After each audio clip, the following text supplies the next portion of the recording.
Hello friends, welcome to my channel. Here I am with some MCQs on gender, school and society for CTET and B.Ed.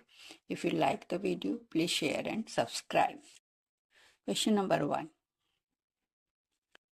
Gender refers to biological differences between males and females. B. Socially constructed roles and expectations. C. Chromosomal differences. D. None of the above. Answer is B. That is socially constructed rules and expectations. Gender is a social construct shaped by society, culture, and norms. Girls are expected to be soft and boys strong. This is gender, not biology. Second question, the idea that women should handle household work and men should earn money is A. Gender identity, B. Gender neutrality, C. Gender stereotype, D. Gender bias. Answer is C. Gender stereotype. This is a fixed belief about the role of men and women. Saying girls can't play football is a gender stereotype. It is a society statement, not biological statement. Third, unequal treatment based on gender is called A. Gender sensitivity, B. Gender bias, C. Gender equality, D. Gender empowerment.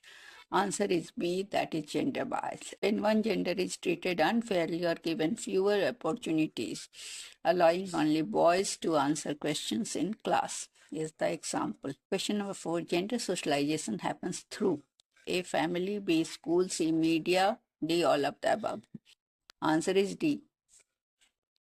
That is all of the above. Children learn gender roles from parents, teachers, TV, books, toys, and society. Question number 5. A teacher encouraging both boys and girls to participate in all activities is promoting a gender bias, B. Gender stereotype, C. Gender equality, D. Gender criticism. Answer is C. Gender equality. Equal opportunity and participation show gender equality. That is most important in society. Question number 6. Which action shows gender sensitivity? A. Boys do heavy work, girls do soft work. B. Seating boys in front. D. Avoiding gender-specific tasks.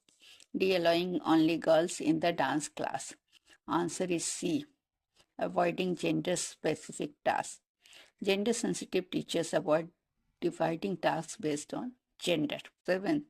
Hidden curriculum refers to what is A. What is taught formally, B. Teaching syllabus, C. Unwritten norms and behavior transmitted indirectly, D. Co-curricular activities. Answer is C. Unwritten norms and behavior